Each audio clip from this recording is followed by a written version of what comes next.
Hi everyone, my name's Lorraine and welcome to See Through the Big C. So this is a conversation all about cancer, and I'll be interviewing different people in the community, whether that's people diagnosed with cancer, healthcare professionals, or people caring for somebody with cancer. And I cannot wait to meet so many amazing people. So here we go.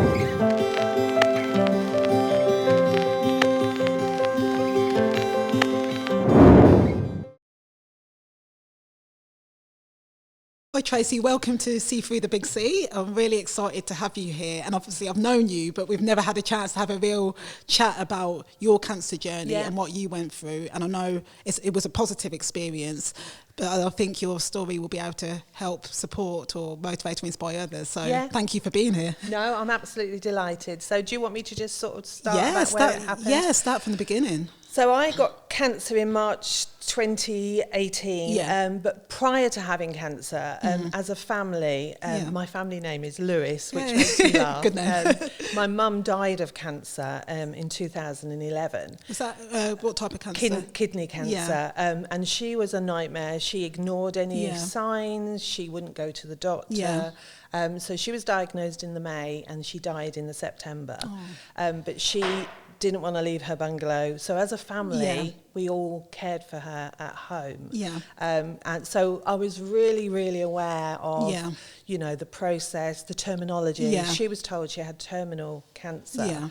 And then when we went for our meeting, he said incurable. So she then rang all my sisters and said, I'm not terminal anymore. I then had to ring them back and said, no, she is dying, but she won't be dying next week. It might be next month. So I think I was really... My sisters, my aunts were amazing, you know, and as a family we did a rota and we cared for her, and she died in her bungalow, which was her wish. But I think what that made me realise is if I ever had a lump or a bump or a concern, I would check it out.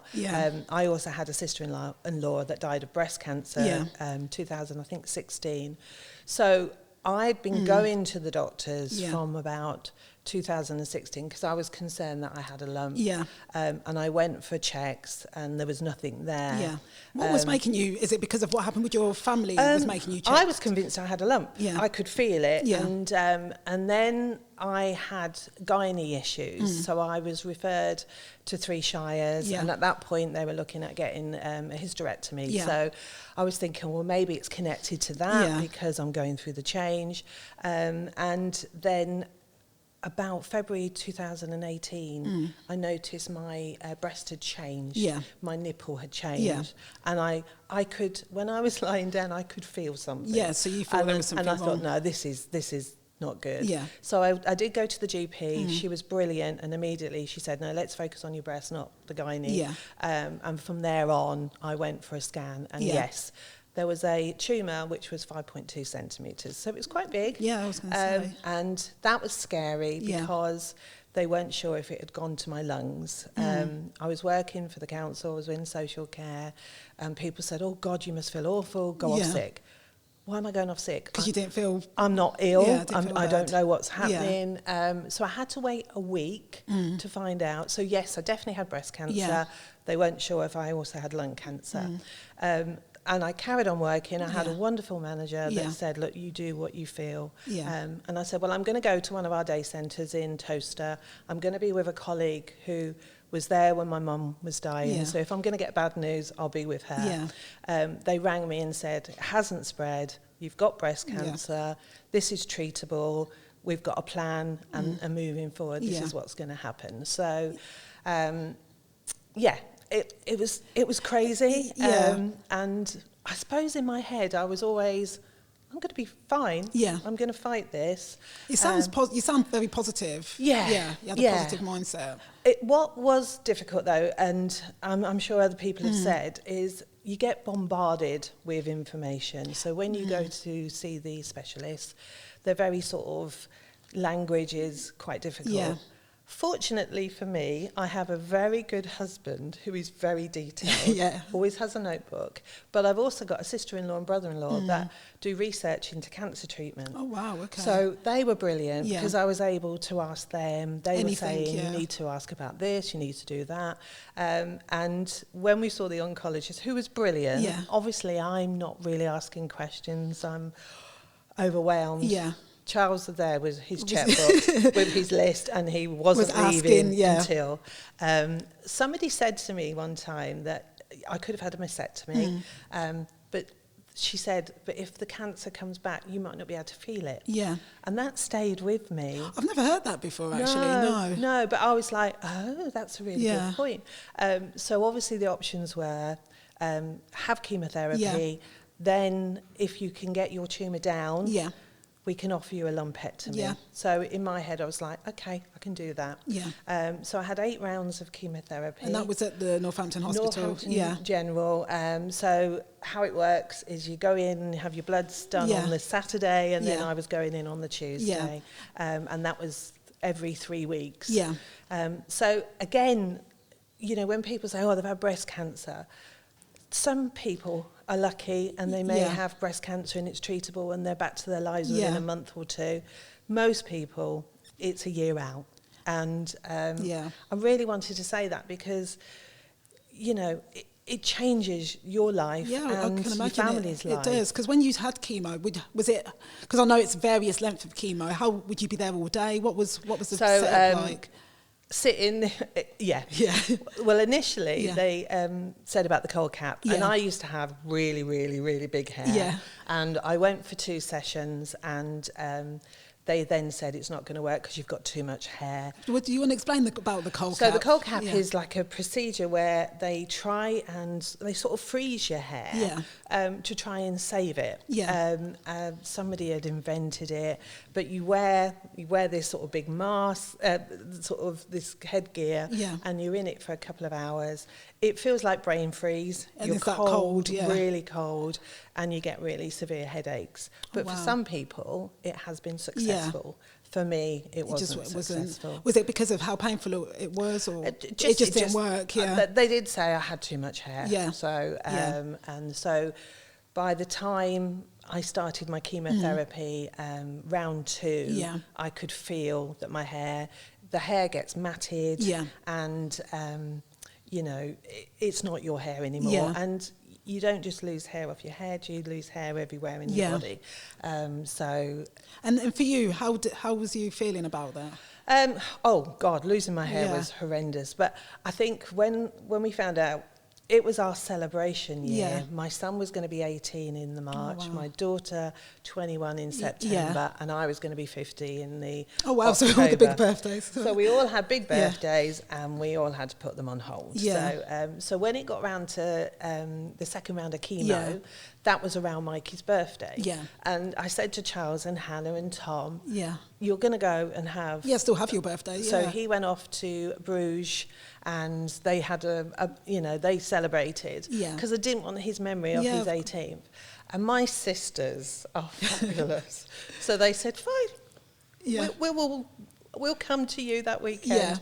So there's a picture of us in Abington Park. By that point, I'd lost some of my hair. So Teresa, one of my sisters, went off and bought sun hats, and we all wore the sun hats together. And then she stayed with me that weekend, so I wasn't on my own. Oh, so, how lovely. But the sisters are amazing. How many sisters have you got? So I'm one of 7 girls, and I'm the second eldest. So I think for me, I've always been the strong sister. It sounded like from when you were looking after your mum. Well, Maria's the eldest, then it's me. And I think all my sisters have always sort of looked up to us, really. In fact, when I had cancer, I rang Maria and said, don't want to alarm you, but this is what's happening. She was brilliant. After my mum, we're all, and I think they were shocked because I've never smoked, and I said, well, you know, cancer's, I think at our age group it's 1 in 8, so I'm having it for us lot, you know, sort of thing. So I carried on with the chemotherapy. Each time you have chemotherapy, it's not pleasant. Many side effects. What were the side effects that have impacted so you? obviously losing your hair, but it's losing your mouth is really sore. You don't really want to eat, dizzy, sickness. And I was adamant that I would have to go back into hospital because there was a couple of times where I, you know, were in the shower and I collapsed one time. So from that point, I then said to a family member, just sit on the end of the bed. Just to make sure, Just to make sure. How were you with work then? Were you still working? Work were absolutely fabulous. Yeah. This is why I, at the time, I complimented the hospital and complimented the council, because I had a colleague, a manager that allowed me to work in between my chemotherapy. Which is amazing. It is amazing. And quite unique, And it is unique because a lot of people just get signed off for a year. That wasn't what I wanted to do. That must have been good for you from like a mental focus as well. Absolutely. Definitely for my well-being, because her name's Sarah. She was brilliant. So she said, you know, don't ever... And I said, look, I'll get my sick note and I'll get them to put reasonable adjustments. And then we'll work it that I don't work like the chemo week. And then maybe the second week, but then the third week I can put that I'm back in. And I was allowed to hot desk across the county. That's really good. And do assessments. If she ever caught me working on the week that I wasn't, you would get... my colleague would say, Sarah says, get off the computer. Because we can see you. So they were brilliant. And then I was based at Angel Square at amazing. the time. And oh my goodness, I do remember my sister Leanne, fabulous Leanne, she's the baby, she's the seventh. She's a social worker and works for the council. And I was having to go to an event, and it was a big event, and there were quite a few people, hundreds at Angel Square. By that point, I was in a headscarf, and I said, oh, Leanne, can you meet me at the door? And her colleague went, why is your sister wanting you to meet you? And then I walked in, and another colleague burst into tears. And I said, what's wrong? And I think it really hit her that breast cancer affects us all. And if you see somebody with a headscarf, you think, oh my God, you know. So I said, get used to it. You'll be seeing me in wigs and headscarves. So they were brilliant. And then I had colleagues that Angel Square was really difficult for hot desking. I can imagine. But she'd always save me a desk.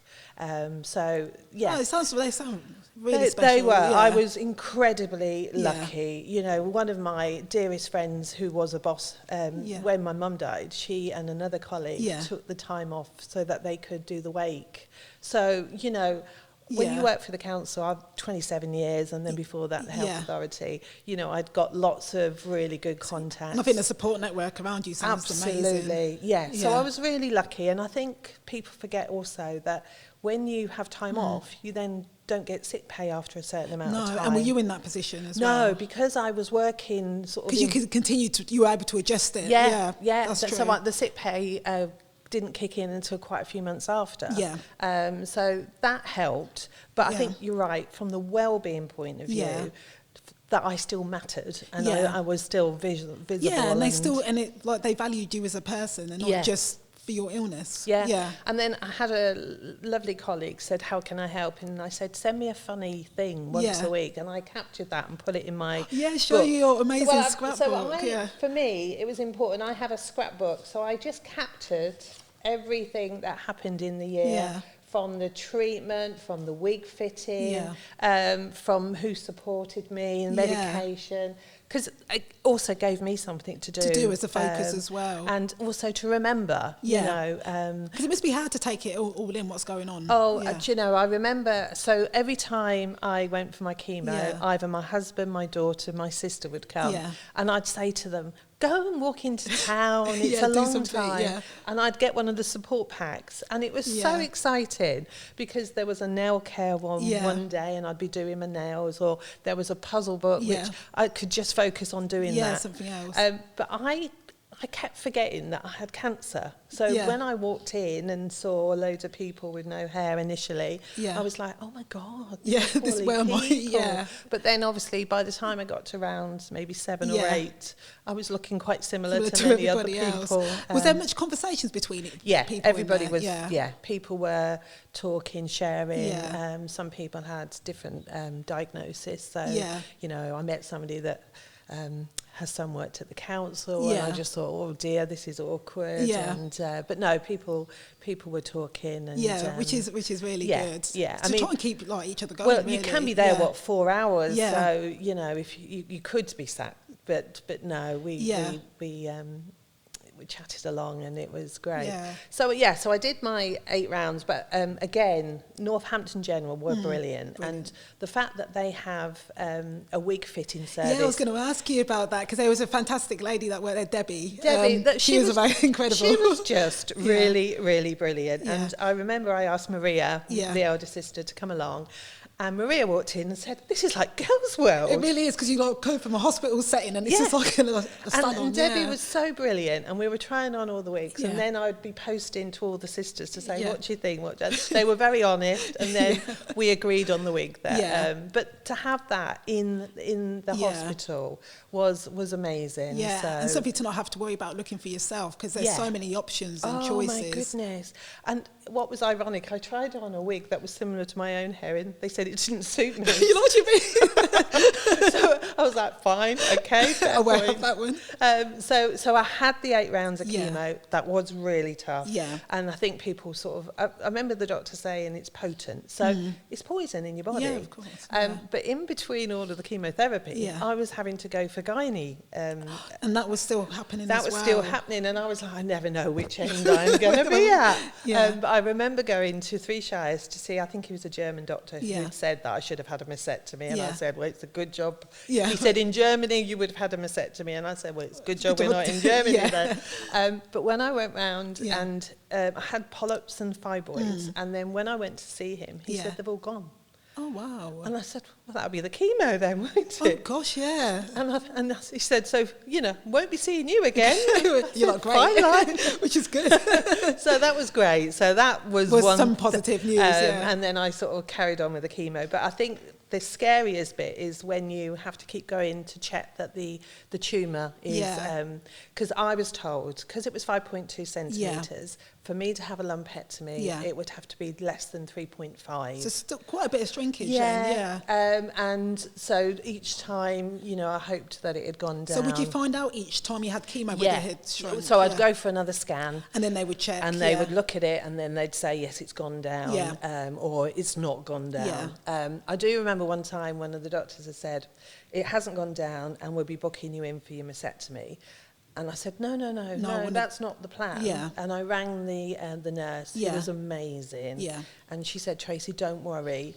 That hasn't been discussed yet. You're not at that point. Please, no, that's not right. And it's good that you have them as a point of contact They were brilliant. She got back to me immediately. And again, this is why I think the hospital were amazing, because they were always on hand. So 8 rounds of chemo, and then obviously they said, yes, you've made it to, I think it was 3.4 at that point, you'd have a lumpectomy. Oh, wow. So a lumpectomy is just, they're going to try and remove the cancer. So, I knew I was going to end up with a slightly smaller breast. But if you can remove the tumour, then that's important. So again, I was booked in around the October time. So what was the time frame between chemo was all finished in the September. Oh, and I remember my poor daughter, she was amazing, Hannah.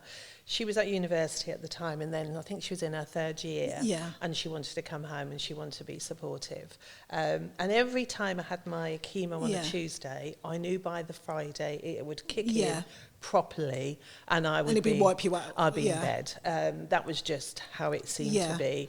And they've never seen me like that. So she'd always make sure that there was fruit by the side of the bed, or she'd put a movie on. And, just so you don't have to move and worry. But when it got round to her 21st, I was wearing a shower cap. We'd gone to Whitterbury.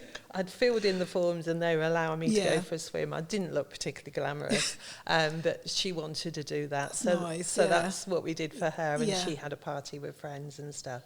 So chemo finished in the September, and then at the end of October, they'd booked me in for... Which is quite quick, actually. It was really quick. And then I also had my 50th. Where, what did you do?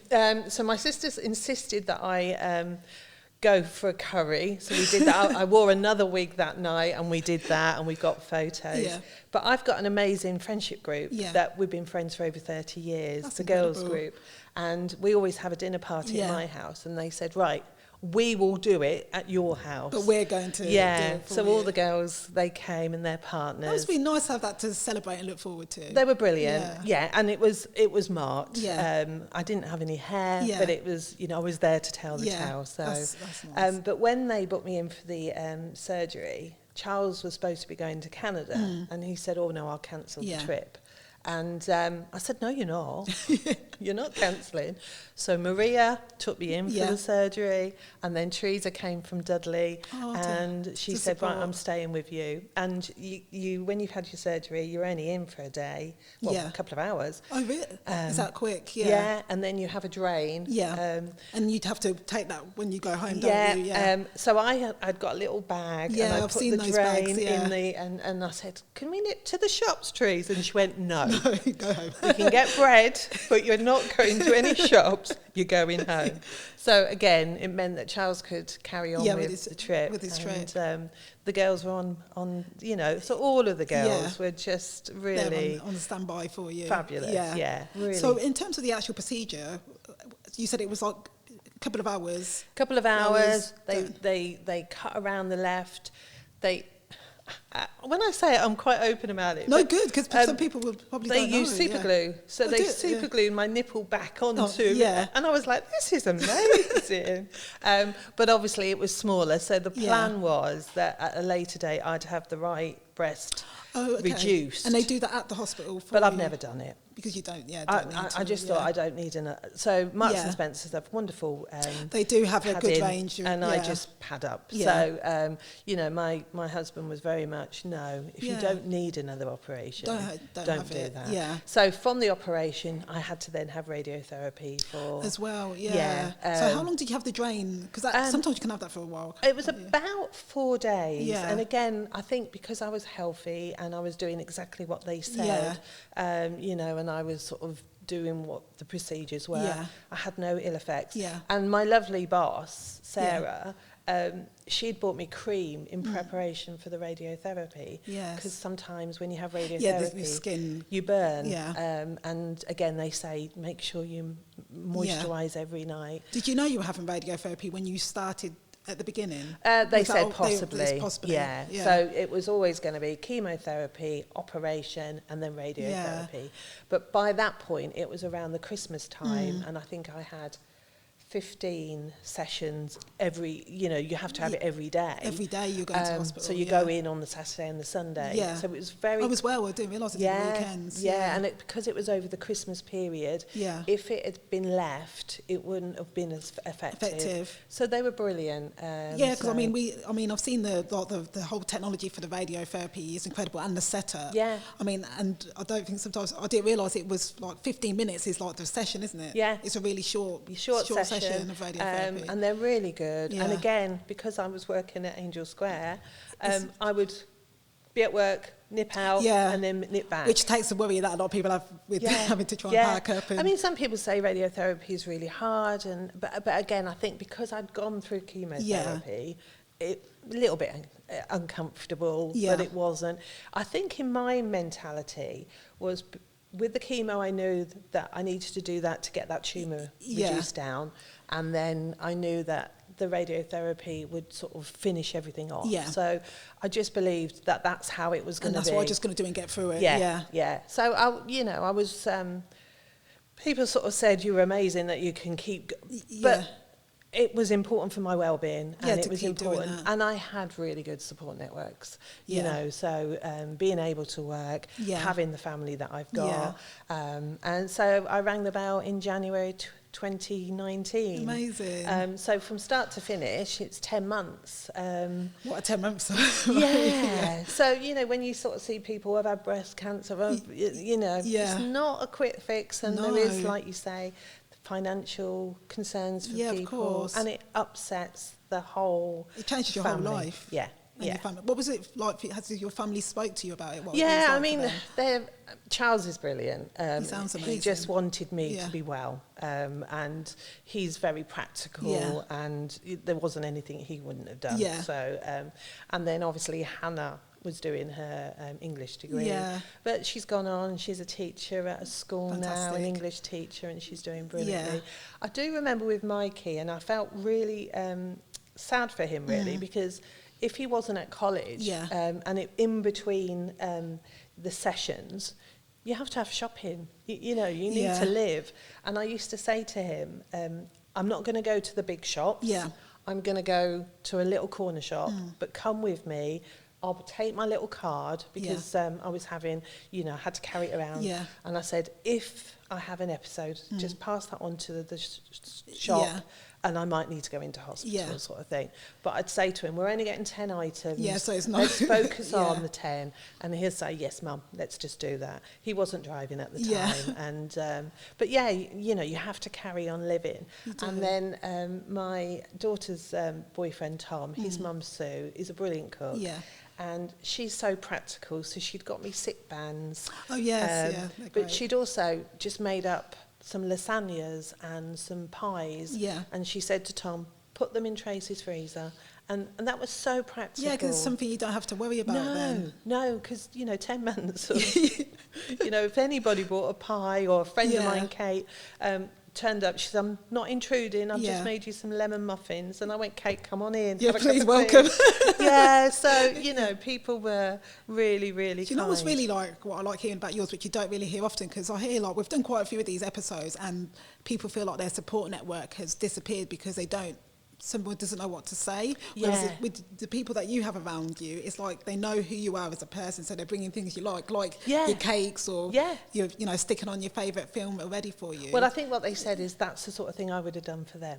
So it was returned. So no, I was really, really lucky. But I mean, I think again, people don't realise that you're still on medication after you've had treatment. I'm still today on medication. And then treatment all finished in 2019. COVID hit in 2020. So were you still due to get checkups? I was having regular checkups, but from the council point of view, I was in the vulnerable group.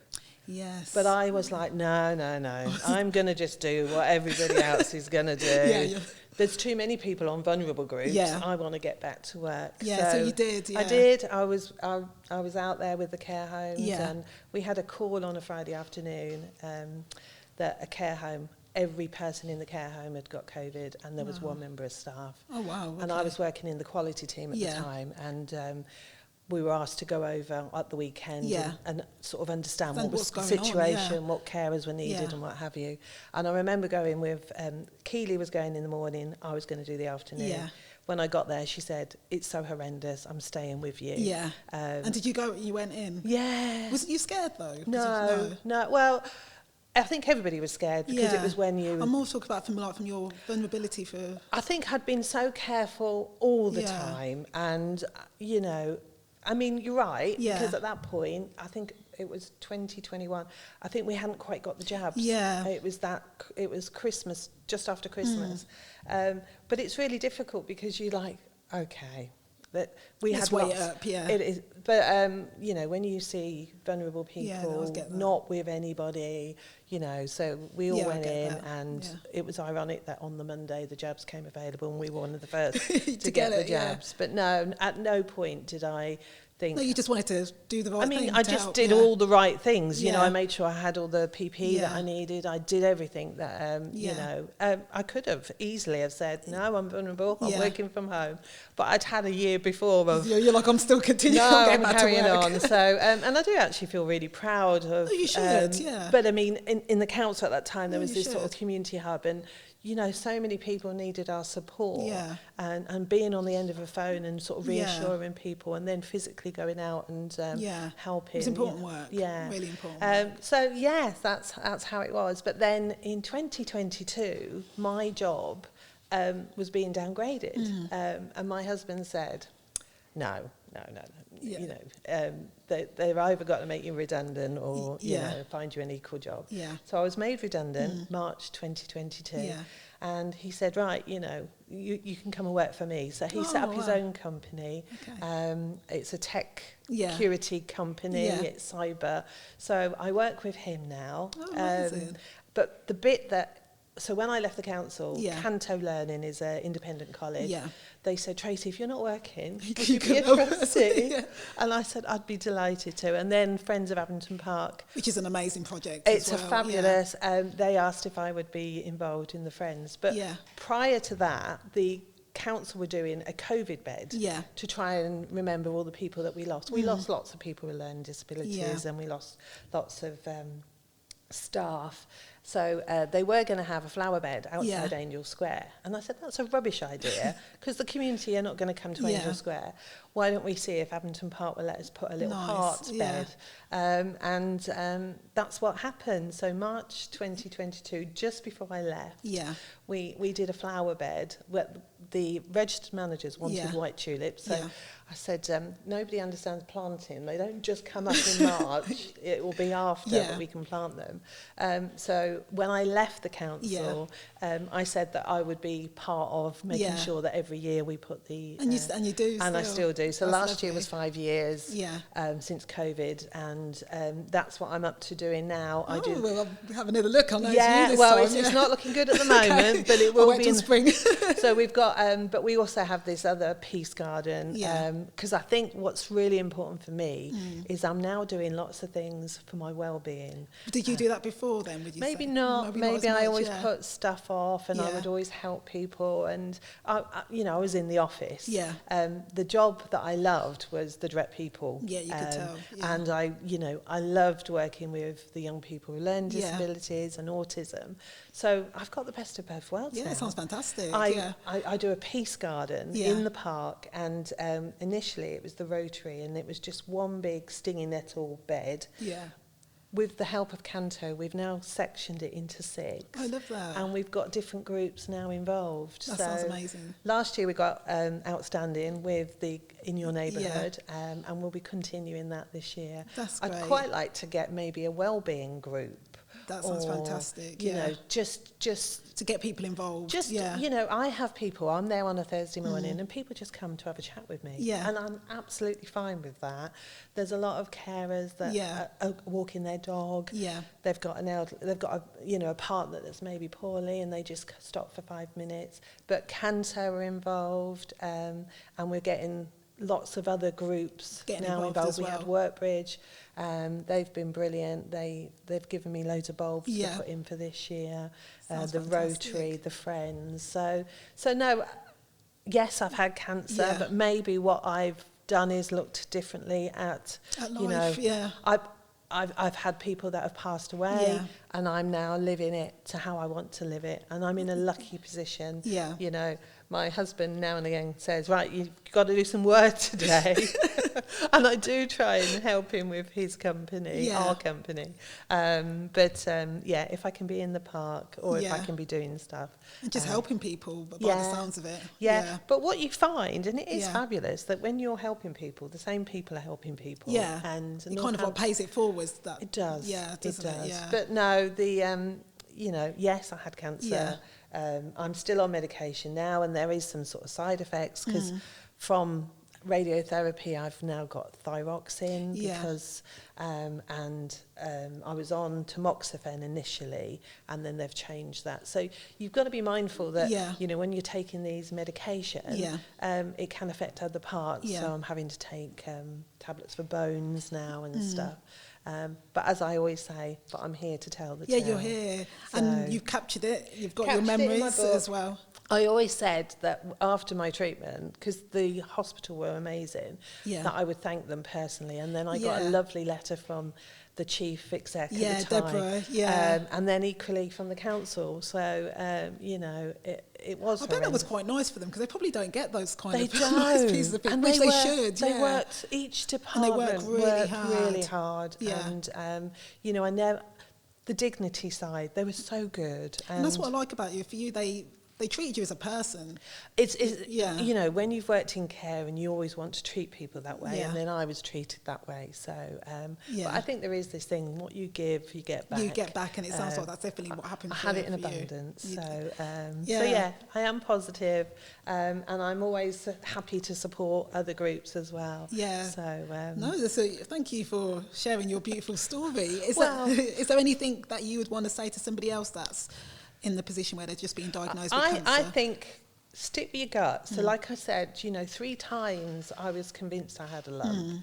If you believe there is something wrong, get it checked out. And then obviously after surgery, I felt that I was a lump again. Yeah. But it was the tissue. So don't just feel like you have to accept. Yeah. And equally, when you go for the consultation meetings, go with somebody that's going to ask the questions, because that was really helpful. Because I came out on the initial meeting and I hadn't taken any of it in, whereas Charles had documented everything. And he wanted to know the side effects and, what are the pros and cons. I remember at one point she said 1 in 100 will die of this, chemo. I said, how old are they? Are they living on their own? I'd like to know. What's the situation? That would be my advice. And when you're in chemo, chat to another person, because they may not have the support network that I had. Lots of people are on their own in the suites, because it's time consuming, and a lot of people have had to come from quite long. I was really lucky. I'd be dropped off and then there'd be somebody there. And I know that I was lucky. So but do sort of, and I think they have lots of support. They do have groups. So go to them. I did the makeup at the hospital. The Look Good Feel Better. And I looked a bit like Shrek at the time. And my complexion was so red, and she gave me green foundation just to tone it down. I was thinking, and then I remember I was in the car driving, this was maybe chemo 7 or 8, and there was a sad story, and I was crying at the sad story, but forgot that I didn't have any eyelashes, so the tears don't go anywhere. And I was like, oh wow, now I know why we need eyelashes. So when people say you're going to lose your hair, no, you lose your hair everywhere. It's everywhere. But my eyebrows have come back. My hair's come back thinner, but it's come back. And like I say, I think being positive, maybe trying doing stuff. The other thing Charles did, and again he was really good, is the weekend after the chemo, maybe Friday I'd be in bed, he'd say, let me just take you out in the car and let's just go for a journey. Nice. Just so that I was out of the house.